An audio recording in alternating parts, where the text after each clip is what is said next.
샬롬 류선생의 구속사 천국열차 유도수 목사님의 신구약 성경 파노라마를 낭독하는 시간입니다.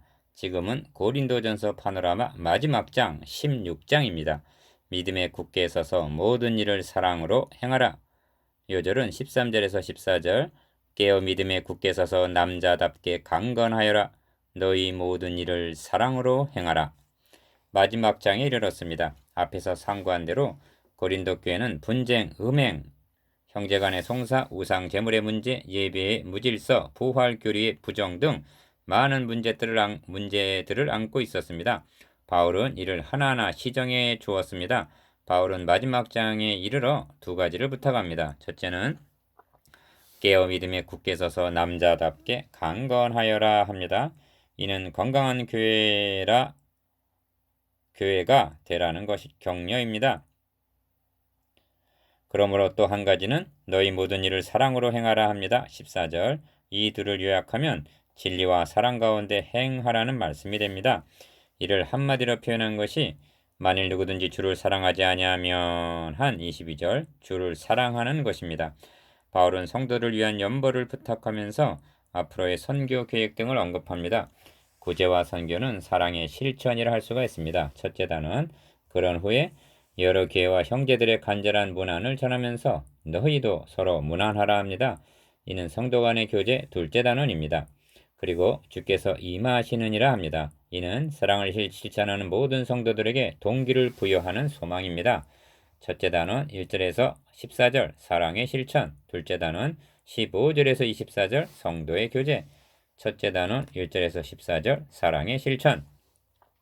성도를 위하는 연보에 대해서는 내가 갈라디아 교회들에게 명한 것 같이 너희도 그렇게 하라. 1절 1. 첫째 단원의 중심점은 사랑의 실천에 있다 하겠습니다. 기억, 성도를 위하는 연보에 대하여는 참고 7장 1절 라고 한 것을 보면 연보에 대한 고린도 형제들의 문의가 있었던 것으로 여겨집니다. 왜냐하면 그 즈음 어려움에 처한 예루살렘 교회를 돕기 위해서 바울이 각 교회에 연보를 부탁했기 때문입니다. 그래서 미리 저축하여 두어서 내가 갈 때 연보를 하지 않게 하라 하고 당부합니다. 2절. 바울은 자신과 결부에서는 내가 차라리 죽을지언정 하고 9장 15절 권을 쓰지 않았습니다. 그러나 니은 성도를 위한 연보, 즉 예루살렘 성도 중 가난한 자들을 위해서는 로마서 15장 26절 각 교회에 부탁을 했던 것입니다. 그리고 물질에 관한 한 너희의 인정한 사람에게 편지를 주어 너희의 은혜를 예루살렘으로 가지고 가게 하리라 하고 3절 라고 한 점에 의욕도 남기려 하지 않고 있습니다. 이 바울의 의도는 이방인들이 그들의 신령한 것을 나눠 가졌으면 육신의 것으로 그들을 섬기는 것이 마땅한 일로 여겼기 때문입니다. 로마서 15장 27절 나아가 이제 너희의 유효한 것으로 저희 부족한 것을 보충함은 저희 유효한 것으로 너희 부족한 것을 보충하여 평균하게 하려 함이라 한 믿음을 가지고 있었기 때문입니다. 고린도 후서 8장 14절. 그리고 더 큰 의미는 구제금이 이방교회로는 사랑의 실천이요 예루살렘 교회 입장에서는 이방교회를 형제로 받아들이는 로마서 15장 31절 유대를 맺어준다는 의미가 있었기 때문입니다. 3. 본문을 관찰해보면 내가 마게도냐를 지날 터이니 마게도냐를 지난 후에 너희에게 나아가서 혹 너희와 함께 머물러 과동할 듯도 하니 주께서 만일 허락하시면 얼마 동안 너희와 함께 유하기를 바람이라 하고 5절에서 7절 고린도에 갈 뜻을 강조하고 있음을 보게 됩니다. 3절, 5절에서 6절 이는 단순히 여행 계획을 알리기 위한 것이 아니라 고린도 형제들에게 바울을 만날 준비를 하라는 메시지가 담겨 있는 것입니다. 준비란 연보만이 아니라 본 서신을 통해서 교훈한 바를 실천에 옮기는 일입니다. 4장 21절에서도 너희가 무엇을 원하느냐? 내가 매를 가지고 너희에게 나아가랴? 사랑과 온유한 마음으로 나아가랴 하고 말씀했습니다. 이는 주님께서 내가 속히 오리니 하시면서 예비하고 있으라 하신과 같은 의도를 할 것입니다. 4. 이는 너희가 나를 나의 갈 곳으로 보내어 주게 하려 함이라 한 뜻이 무엇인가? 6절 하반절 이는 단순한 전송을 가리키는 말이 아니라 다음 선교지로 갈 선교비 후원을 부탁하는 것으로 여겨집니다. 그것이 맞는다면 자신의 사역에 고린도 형제들을 동참케 하려는 의미가 되는 것입니다. 이는 그들을 믿는다는 뜻이 됩니다.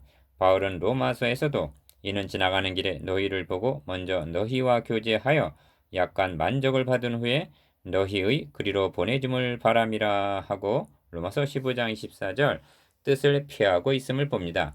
빌립보에서는 주고받는 내 일에 참여한 교회가 너희 외에 아무도 없었느니라 합니다. 빌립보서 4장 15절 내가 차라리 죽을지언정 9장 15절 누를 끼치지 않겠다는 것은 좋은 관계가 아닙니다. 나를 만날 준비를 하라. 1. 내가 오순절까지 에베소에 위하려 함은 내게 광대하고 공효를 이루는 문이 열리고 대적하는 자가 많음이니라 합니다. 8절에서 9절 광대하고 공효를 이루는 문이란 또한 우리를 위하여 기도하되 하나님이 전도의 문을 우리에게 열어주사 한 골로새서 4장 3절 전도의 문이요 대적하는 이가 많음이라 하는 것은 반대자의 박해를 가리킵니다. 바울이처럼 갈라디아 1절, 예루살렘 3절, 마게도냐 5절, 에베소 8절 등의 여러 교회를 거론하는 의도는 우물한 개구리처럼 자신들만을 바라보면서 분쟁을 일삼고 있는 고린도 형제들의 시야를 밖을 향하게 하여 하나님의 교회들을 1장 2절 바라보게 해주려는 뜻도 있었을 것입니다. 2. 디모데가 이르거든 합니다. 10절 상반절 4장 17절에서 이를 인하여 내가 주 안에서 내 사랑하고 신실한 아들 디모데를 너희에게 보내었노니 했습니다.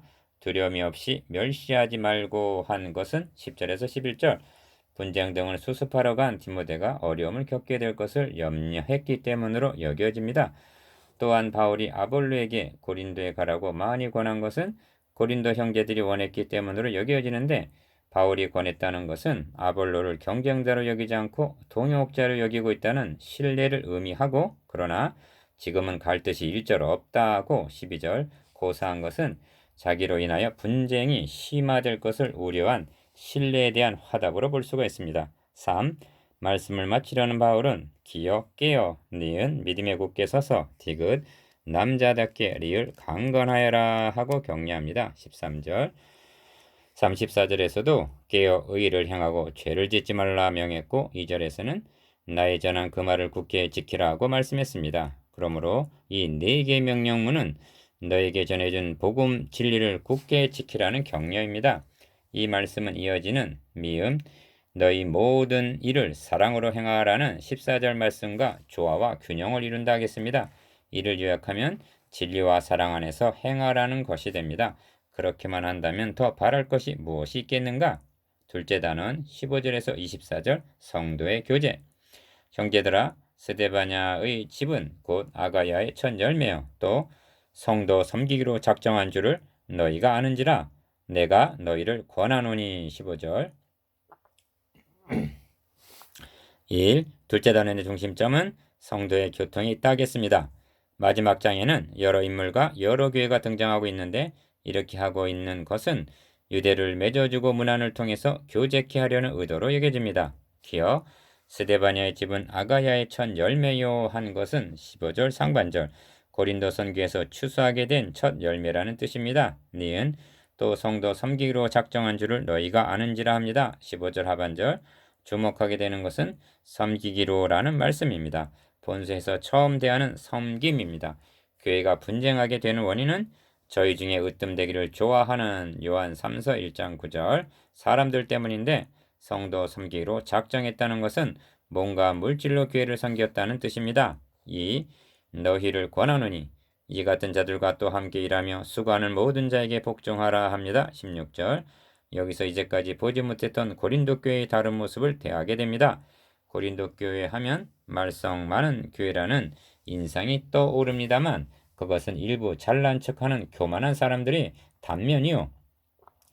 이 같은 자들과 함께 일하며 수고하는 모든 자라 한 것을 보면 신실한 많은 형제들이 있었음을 알게 됩니다. 3.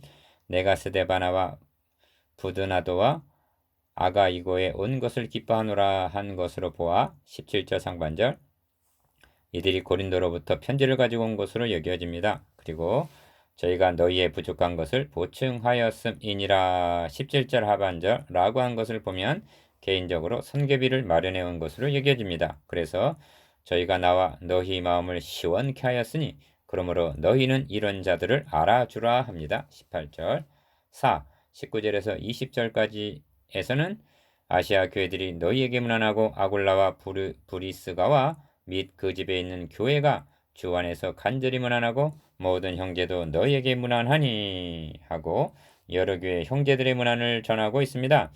오늘날은 이웃에 있는 교회가 경쟁자로 여겨지고 있지만 초대교회 당시에는 이러한 문안이 많은 위로와 격려가 되었을 것입니다. 너희도 거룩하게 입맞춤으로 서로 문안하라 한 20절 하반절 말씀을 생각해 보십시오. 복음은 외롭지 않습니다. 하나님의 교회는 우주적인 것입니다. 바울은 친필로 너에게 문안하노니 하면서 21절 두 가지 어미한 말씀을 첨부합니다. 첫째는 만일 누구든지 주를 사랑하지 아니하거든 저주를 받을지어다 합니다. 이는 우리가 너희에게 전한 복음 외에 다른 복음을 전하면 저주를 받을지어다 한 말씀과 같은 뜻으로 보아야 할 것입니다. 갈라디아서 1장 8절. 왜냐하면 다른 복음을 전하고 있는 거짓 형제들이 고린도후서 11장 3절에서 4절 날뛰고 있었기 때문입니다. 둘째는 주께서 임하시느니라 하는 것입니다. 22절. 그날이 공력을 밝히 드러낼 것이기 때문입니다. 3장 13절 6. 고린도전서를 마치면서 전체를 한마디로 요약을 한다면 깨어 믿음에 굳게 서서 남자답게 강건하여라. 너희 모든 일을 사랑으로 행하라는 말씀이 될 것입니다. 우리도 이 점을 명심해야만 하겠습니다. 그리고 마지막 말씀은 주께서 임하시느니라는 약속입니다. 아멘. 주 예수여 오시옵소서. 마라나타. 7. 이제 묵상해 보십시다. 끼어 굳게 서 있는 남자답게 강건한 믿음인지, 니은 목회자와 성도들의 마음을 시원케 하고 있는지, 디귿 형제들 그리고 이웃교회와 교제가 잘 이루어지고 있는지, 리을 고린도전서를 마치면서 느낀 점이 무엇인지